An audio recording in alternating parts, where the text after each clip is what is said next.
नमस्कार, आपण पाहतात रयत संवाद न्यूज चॅनल। सोलापूर महानगरपालिका हद्दीतील निराळे वस्ती ते हिरज नाक्यापर्यंतचे रस्ता दुरुस्तीचे काम संत गतीने। सोलापूर महानगरपालिका हद्दीतील निराळे वस्ती ते हिरज नाक्यापर्यंत नवीन ड्रेनेज लाईन टाकणे तसेच रस्ता दुरुस्तीसाठी खोदाई करण्यात आली आहे। सध्याचे हे काम संत गतीने सुरू असून कामात दिरंगाई होत आहे।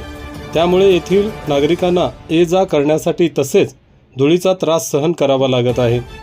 तरी रस्त्याचे व ड्रेनेजचे काम तातडीने पूर्ण करण्याची मागणी मानवी हक्क अभियान या संघटनेचे युवराज मूळ माने राजेश सुरवसे यांनी केले आहे। रयत संवादसाठी रमेश सुरवसे, सोलापूर। आपल्या परिसरातील बातम्या पाहण्यासाठी रयत संवाद न्यूज चॅनलला सबस्क्राईब करा, शेअर करा, लाईक करा।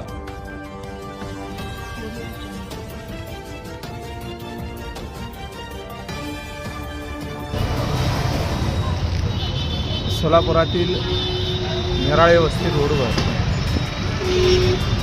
नव्याने ड्रेनेज लाईन घालण्याचं काम तिथं सुरू केलेलं आहे। बऱ्याच दिवसापासून सुधारचं काम चालू आहे। या ड्रेनेज लाईन टाकणे व रस्त्याच्या कामामुळे या भागामध्ये हिरज नाका ते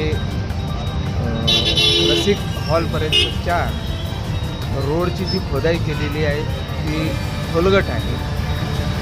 येथील येणाऱ्या जाणाऱ्या लोकांना अतिशय त्रास होतो आहे। प्रसंगी इथे अनेक महिला ह्या गाडीवरून पडलेल्या दिसतात।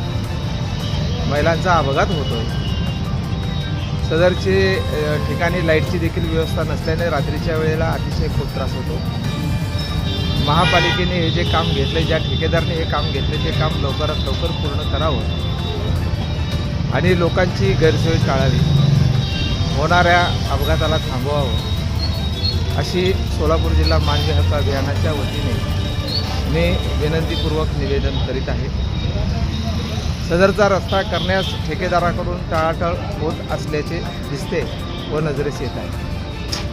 सदरचा रस्ता हा लवकरात लवकर पूर्ण करावा व नागरिकांना सोयी सुविधा व्यवस्थित द्याव्या हीच। राजेश विठ्ठल सुरवसे, सामाजिक कार्यकर्ता, मानवी हक्क अभियान, जिल्हा महासचिव।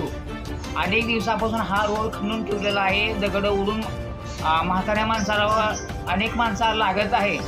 तर लवकरात लवकर ह्या रोडचं काम झालं पाहिजे, अन्यथा कोणाचा तर जीव गेला तर महापालिका त्याला व प्रशासन त्याला जबाबदार असेल।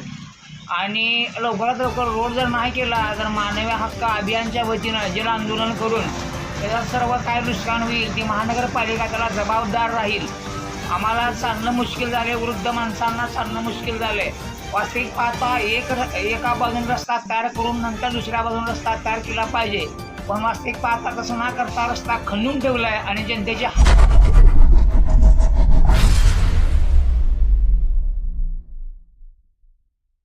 अशाच नवनवीन घडामोडींसाठी रयत संवाद न्यूज चॅनलला लाईक करा, शेअर करा आणि सबस्क्राईब करायला विसरू नका।